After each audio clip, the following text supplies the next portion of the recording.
नमस्कार, स्वागत है आप सभी का न्यूज प्लस 21 में। मैं हूं आपके साथ अंजलि जायसवाल। ऊर्जा के क्षेत्र में अमेरिका के लॉरेंस लिवरमोर नेशनल लैब के वैज्ञानिकों ने बड़ी कामयाबी हासिल की है। उन्होंने न्यूक्लियर फ्यूजन एनर्जी की मदद से भविष्य में क्लाइमेट चेंज से लड़ने का रास्ता ढूंढ लिया है। यह ऊर्जा पूरी तरह से साफ, सुरक्षित और असीमित भंडार भी मानी जा रही है। अब यहाँ सवाल ये आता है कि क्लाइमेट चेंज क्या है। क्लाइमेट चेंज मतलब जलवायु परिवर्तन।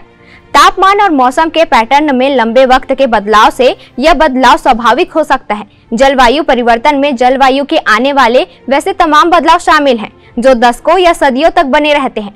औद्योगिक क्रांति के समय से जलवायु मानवीय गतिविधियों के कारण तेजी से प्रभावित हुई है, जो कि ग्लोबल वार्मिंग और जलवायु परिवर्तन का कारण बन रही है। एक्सपेरिमेंट से मिली कामयाबी क्या है, चलिए जानते हैं। दरअसल दो तरह के न्यूक्लियर रिएक्शन से एनर्जी पैदा होती है। पहला न्यूक्लियर फिजन और दूसरा न्यूक्लियर फ्यूजन। फिजन पर आधारित पावर प्लांट्स 1950 के दशक में मौजूद हैं, लेकिन खोजकर्ता सालों से न्यूक्लियर फ्यूजन से ऊर्जा पैदा करने की कोशिश कर रहे हैं। एनर्जी का यह सोर्स बेहद साफ और सुरक्षित होता है।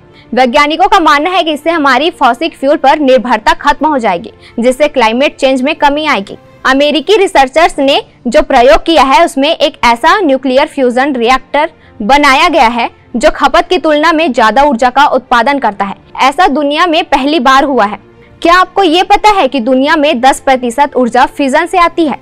भारत समेत दुनिया में 50 से ज्यादा देश न्यूक्लियर फिजन एनर्जी का इस्तेमाल करते हैं। 440 रिएक्टर से विश्व की 10% ऊर्जा की पूर्ति होती है। 92 रिएक्टर के साथ अमेरिका दुनिया में न्यूक्लियर पावर का प्रोडक्शन करने वाला नंबर 1 देश है।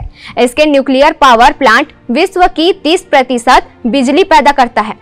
वहीं अब बताया जा रहा है कि दुनिया में 10 साल में फ्यूजन एनर्जी फायदेमंद होगी। जी हां, fusion energy 10 crore degree Celsius या उससे ज्यादा तापमान पर पैदा होती है। अमेरिकी खोजकर्ता ने भी सूर्य की तरह भारी तापमान में फ्यूजन एनर्जी का उत्पादन किया है। एक बार फ्यूजन एनर्जी मार्केट में आने के बाद हमें बिना किसी रेडियो एक्टिव बाय प्रोडक्ट के कार्बन फ्री इलेक्ट्रिसिटी मिल सकेगी।